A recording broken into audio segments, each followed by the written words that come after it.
Class 12 accountancy numerical problem solutions प्रस्तुत किए जा रहे हैं edxit.com द्वारा। इस वीडियो में हम प्रदान करने जा रहे हैं accounting for partnership basic concepts, distribution of profit solutions, problem 4 solution. हमारा प्रॉब्लम स्टेटमेंट है आकृति एंड बिंदु entered into partnership for making garment on April 1st, 2000 without any partnership agreement। आकृति और बिंदु ने अप्रैल 1st, 2000 के दिन गारमेंट्स बनाने के लिए पार्टनरशिप यानी कि साझेदारी की और उन्होंने कोई भी पार्टनरशिप अग्रीमेंट बनाया नहीं। They introduce Capitals of 5 lakh rupees and 3 lakh rupees respectively. उनके कैपिटल्स है 5 लाख रुपीस और 3 lakh rupees. On October 1st, 2000 Akriti advanced 20,000 rupees by way of loan to the firm without any agreement as to interest। October 1st, 2001 के दिन partner आकृति ने interest या ब्याज के संबंध में किसी समझौते के बिना फर्म को लोन के रूप में 20,000 रुपीस दिए। Profit and loss account for the year ended March 31st, 2000 showed profit of 43,000 rupees. March 31st, 2000 को समाप्त होने वाले साल में प्रॉफिट एंड लॉस अकाउंट ने 43,000 रुपीस का प्रॉफिट दिखाया। Partners could not agree upon the question of interest and the basis of division of profit. Interest और प्रॉफिट को बांटने को लेकर पार्टनर्स सहमत नहीं थे। You are required to divide the profits between them by preparing profit and loss appropriation account. आपको profit and loss appropriation account बनाकर पार्टनरों के बीच प्रॉफिट को बांटना है। Also give reasons in support of your answer. अपने समाधान के समर्थन में कारण भी बताएं।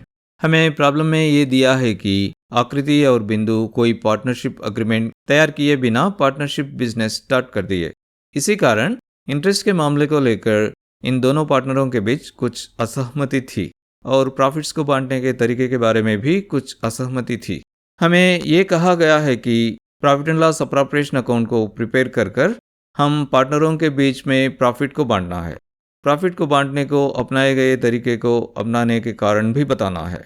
अब जब भी पार्टनरशिप डीड प्रिपेयर नहीं करते हैं, अब जब भी पार्टनरों के बीच कुछ डिसएग्रीमेंट यानी कि असहमति होती है, तो हमें provisions of the partnership act 1932 which are relevant for accounting को लेकर हमें इस मामले को सुलझाना है। तो इस एक्ट के अनुसार हमें ये पता चलता है कि अगर पार्टनरशिप डीड कुछ बातों के बारे में कुछ भी नहीं कहता है तो कैपिटल पर कोई भी इंटरेस्ट कंसिडर करने की ज़रूरत नहीं है, यानी कि कैपिटल पर कोई भी इंटरेस्ट नहीं होगा और लोन पर इंटरेस्ट 6% पर एनम के रेट के हिसाब से कंसिडर करना चाहिए और प्रॉफिट्स को पार्टनरों के बीच समान अनुपात यानी कि 1:1 रेशियो में बांटना चाहिए। तो हम आने वाले कैलकुलेशंस में जो भी अजम्पशंस करने वाले हैं, उन अजम्पशंस के कारण ये प्रोविजंस है। इस जानकारी के साथ चलो अब इस प्रॉब्लम को सॉल्व करने के लिए आगे बढ़ते हैं। हमें प्रॉब्लम में ये दिया है कि अकाउंटिंग पीरियड के अंत में profit and loss account 43,000 rupees का प्रॉफिट बता रहा है। हमें ये पता है कि प्रॉफिट एंड लॉस अकाउंट में बताया गया प्रॉफिट कुछ और नहीं बल्कि प्रॉफिट एंड लॉस अकाउंट में एक क्रेडिट बैलेंस है। तो इस प्रॉफिट को पार्टनरों के बीच में बांटने के लिए हमें इस प्रॉफिट को profit and loss appropriation account में ट्रांसफर करना चाहिए। साथ ही साथ में क्योंकि हम इस प्रॉफिट को प्रॉफिट एंड लॉस अकाउंट के बाहर ट्रांसफर कर रहे हैं, हमें प्रॉफिट एंड लॉस अकाउंट को इस प्रॉफिट अमाउंट के साथ डेबिट करना चाहिए।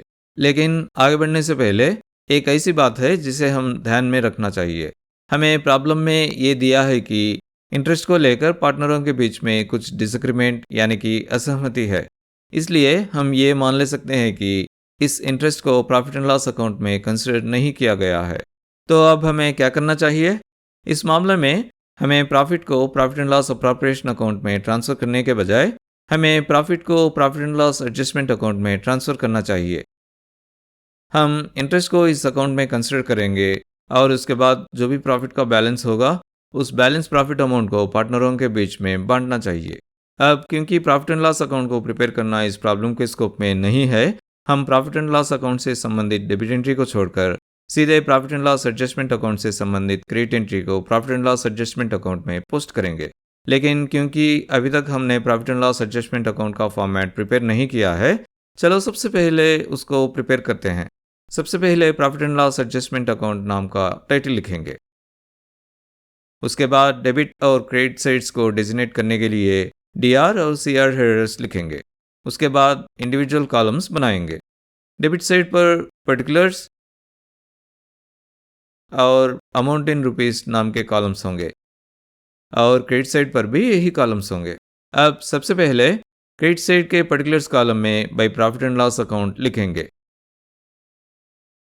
ये सूचित करता है कि हमने प्रॉफिट को प्रॉफिट एंड लॉस अकाउंट से profit and loss adjustment account में ट्रांसफर कर दिया है। उसके बाद क्रेडिट साइड के अमाउंट कॉलम में प्रॉफिट अमाउंट 43,000 रुपीस लिखेंगे। अब इस profit and loss adjustment account में हमें लोन पर इंटरेस्ट को भी पोस्ट करना है। इंटरेस्ट को कैलकुलेट करने के लिए सबसे पहले इंटरेस्ट ऑन लोन नाम का एक हेडर लिखते हैं। इससे ये पता चलता है कि आगे वाला कैलकुलेशन लोन पर इंटरेस्ट से संबंधित है। अब प्रॉब्लम में ये दिया है कि पार्टनर आकृति ने 20,000 रुपीस का लोन दिया है। अब जैसा कि हमने provisions of the partnership act में देखा है, हम लोन पर इंटरेस्ट को 6% पर एनम के रेट के हिसाब से कंसिडर करना है। तो पार्टनर आकृति से दिए हुए लोन अमाउंट जो है 20,000 रुपीस, उसको rate of interest on loan जो है 6/100 से मल्टीप्लाई करेंगे। ये कैलकुलेशन हमें एक साल यानी कि 12 महीनों का इंटरेस्ट देता है। लेकिन हमें प्रॉब्लम में ये दिया है कि आकृति ने ये लोन को अक्टूबर 1, 2001 के दिन दिया है और ये अकाउंटिंग पीरियड दूसरे साल के मार्च 31 को समाप्त हो रहा है। तो कोई भी साल के अक्टूबर 1 से लेकर दूसरे साल के मार्च 31 तक बीता हुआ समय होगा 6 महीने, है ना? इसलिए हमें इस लोन पर इंटरेस्ट को सिर्फ 6 महीनों के लिए कंसिडर करना है, सारे साल के लिए नहीं। इसलिए ये सालिना इंटरेस्ट को 6/12 से मल्टीप्लाई करेंगे। इससे हमें इस लोन पर 6 महीनों का इंटरेस्ट मिलता है। अब 100 के 2 जीरोस को 20,000 रुपीस के 2 जीरोस के लिए कैंसिल करते हैं। अब 6 से कैंसिल करेंगे तो 6 1 जार और 6 2 जार। उसके बाद 2 से कैंसिल करेंगे तो 2 1 जार और 2 3 जार। अब बचे हुए 200 को 3 से मल्टीप्लाई करेंगे तो हमें 600 रुपीस मिलते हैं। यह है पार्टनर आकृति से दिए हुए लोन पर 6 महीनों का इंटरेस्ट। अब इस लोन पर इंटरेस्ट को पोस्ट करने के लिए हमें interest on partners loan account को डेबिट और पार्टनर्स कैपिटल अकाउंट को क्रेडिट करना चाहिए। लेकिन क्योंकि interest on partners loan account और पार्टनर्स कैपिटल अकाउंट को प्रिपेयर करना इस प्रॉब्लम के स्कोप में नहीं है, इसलिए हम इन अकाउंट्स में पोस्टिंग्स को डील करने की ज़रूरत नहीं है। मेरा मतलब यह है कि हकीकत में हम इन एंट्रीज को इन अकाउंट्स में पोस्ट करेंगे, लेकिन हम वो यहाँ पर बता नहीं रहे हैं। और हमें ये मानकर आगे बढ़ना है कि हम इन एंट्रीज को इन अकाउंट्स में पोस्ट कर दिए हैं। अब इन एंट्रीज को इन अकाउंट्स में पोस्ट करने के बाद हमें लोन पर इंटरेस्ट को interest on partners loan account से profit and loss adjustment account में ट्रांसफ़र करना चाहिए। और जैसा कि आपको पता है, ये इंटरेस्ट बिजनेस के लिए एक एक्सपेंस है, इसलिए हम इस इंटरेस्ट को interest on partners loan account के डेबिट साइड पर पोस्ट करेंगे। इसलिए जब हम इस अमाउंट को interest on partners loan account से profit and loss adjustment account में ट्रांसफ़र करेंगे तो हम इसको डेबिट साइड पर ही ट्रांसफ़र करेंगे। अब क्योंकि हम इस पार्टनर के लोन पर इंटरेस्ट अमाउंट को interest on partners loan account से profit and loss adjustment account में ट्रांसफ़र कर रहे हैं, हमें interest on partners loan account को क्रिएट करना चाहिए। अब जैसा कि हमने अभी डिस्कस किया है, interest on partners loan account को प्रिपेयर करना इस प्रॉब्लम के स्कोप में नहीं है। इसलिए हम इस interest on partners loan account से संबंधित क्रेडिट एंट्री को छोड़कर सीधे profit and loss adjustment account से संबंधित डेबिट एंट्री को profit and loss adjustment account में पोस्ट करेंगे। सबसे पहले डेबिट साइड के पर्टिकुलर्स कॉलम में to interest on partners loan account लिखते हैं। उसके बाद पार्टनर आकृति द्वारा दिए गए लोन पर इंटरेस्ट 600 रुपीज़ को लिखते हैं। एक और बात आपको ध्यान में रखना है कि हमें प्रॉब्लम में ये दिया है कि सिर्फ पार्टनर आकृति ने फर्म को लोन दिया है, पार्टनर बिंदु ने फर्म को कोई भी लोन दिया नहीं है। इसलिए सारे लोन्स पर इंटरेस्ट का टोटल भी 600 रुपीज़ ही होगा। हम इसको डेबिट साइड के अमाउंट कॉलम में लिखते हैं। अब अगर आप प्रॉब्लम को ध्यान से एनालाइज करेंगे तो हमें यह पता चलता है कि हमें कोई और एडजस्टमेंट करने की ज़रूरत नहीं है। इसलिए चलो अब इन दोनों साइड्स को टोटल करते हैं और बैलेंस को जानते हैं। इससे हमें पार्टनरों के बीच बांटने के प्रॉफिट का पता चलता है। अब profit and loss adjustment account के डेबिट साइड का टोटल है 600 रुपीज़ और profit and loss adjustment account के क्रेडिट साइड का टोटल है 43,000 रुपीज़। क्रेडिट साइड का टोटल 43,000 रुपीज़ से डेबिट साइड का टोटल 600 रुपीज़ को सब्ट्रैक्ट करेंगे तो हमें मिलते हैं 42,400 रुपीज़। ये प्रॉफिट का वो बैलेंस अमाउंट है जिसको हम पार्टनरों के बीच में बांटना है। अब इस प्रॉफिट को पार्टनरों के बीच में बांटने के लिए इस प्रॉफिट के बैलेंस को हम profit and loss adjustment account से profit and loss appropriation account में ट्रांसफ़र करना है। आप ये बात पर ध्यान दें कि क्योंकि ये balance profit amount profit and loss adjustment account में एक क्रेडिट बैलेंस है, इसलिए जब हम इसको profit and loss appropriation account में ट्रांसफ़र करेंगे तो हम इसको क्रेडिट साइड पर ही ट्रांसफ़र करना चाहिए। साथ ही साथ में क्योंकि हम इस प्रॉफिट के बैलेंस को profit and loss adjustment account से बाहर ट्रांसफ़र कर रहे हैं, हमें profit and loss adjustment account को इस अमाउंट के साथ डेबिट करना चाहिए। अब सबसे पहले चलो इस डेबिट एंट्री को profit and loss adjustment account में पोस्ट करते हैं। सबसे पहले डेबिट साइड के पर्टिकुलर्स कॉलम में to profit and loss appropriation account लिखेंगे। इससे ये पता चलता है कि हम प्रॉफिट के बैलेंस अमाउंट को profit and loss adjustment account से profit and loss appropriation account में ट्रांसफ़र कर रहे हैं। उसके बाद इस प्रॉफिट के बैलेंस अमाउंट 42,400 रुपीज़ को अमाउंट कॉलम में लिखेंगे। इसके साथ हमने प्रॉफिट के बैलेंस को profit and loss adjustment account से profit and loss appropriation account में ट्रांसफ़र करने वाली डेबिट एंट्री को पोस्ट कर दिया है। चलो अब इसके क्रेडिट एंट्री को डील करते हैं। जैसा कि हमने पहले ही डिस्कस किया है, इसकी क्रेडिट एंट्री को profit and loss appropriation account में पोस्ट करना है। इसलिए चलो इसके क्रेडिट एंट्री को profit and loss appropriation account में पोस्ट करते हैं। लेकिन क्योंकि अभी तक हमने profit and loss appropriation account को प्रिपेयर नहीं किया है, चलो इसके फॉर्मेट को प्रिपेयर करते हैं। सबसे पहले profit and loss appropriation account के टाइटल को लिखते हैं। उसके बाद डेबिट और क्रेडिट साइड्स को डिजिग्नेट करने के लिए DR और CR हेडर्स लिखेंगे। अब कुछ इंडिविजुअल कॉलम्स बनाएंगे। डेबिट साइड के कॉलम्स होंगे पर्टिकुलर्स और अमाउंट इन रुपीस और क्रेडिट साइड पर भी यही कॉलम्स होंगे। चलो सबसे पहले क्रेडिट साइड के पर्टिकुलर्स कॉलम में by profit and loss adjustment account लिखते हैं। ये सूचित करता है कि प्रॉफिट का balance amount profit and loss adjustment account से profit and loss appropriation account में ट्रांसफ़र हो चुका है और इससे संबंधित क्रेडिट अमाउंट जो कि 42,400 रुपीज़ है, उसको क्रेडिट साइड के अमाउंट कॉलम में लिखते हैं।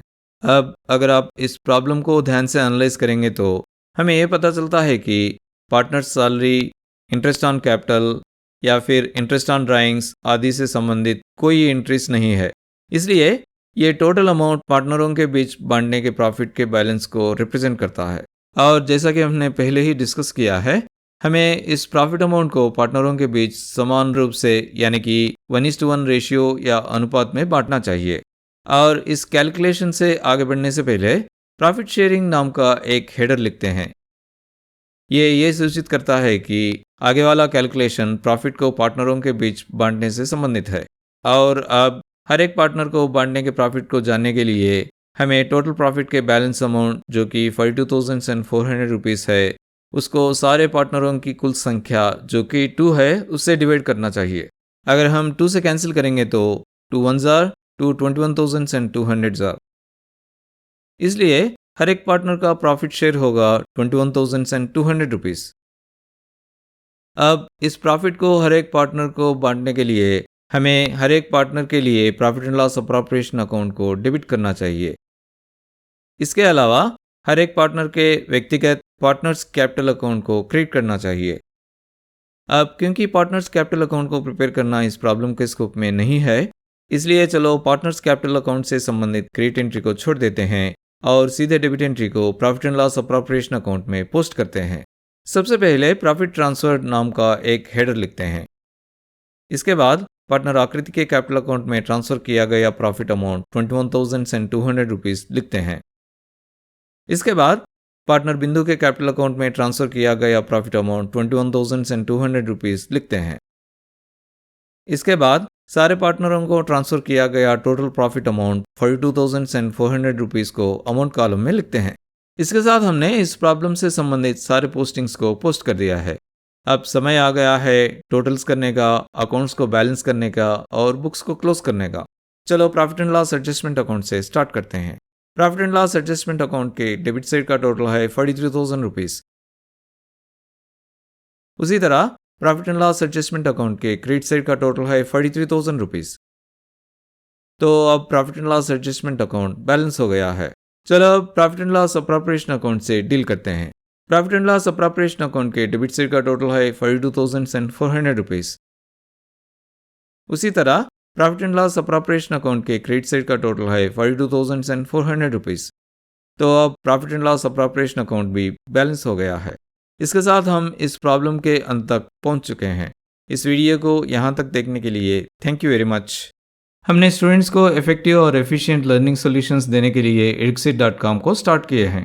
हमारे सारे वीडियोस देखने के लिए इस चैनल को ज़रूर सब्सक्राइब कीजिए। हर नया वीडियो पब्लिश होते ही नोटिफिकेशन पाने के लिए बेल आइकन को क्लिक करना मत भूलिए। और अगर आपको ये वीडियो पसंद आया तो इस वीडियो को लाइक करना मत भूलिए।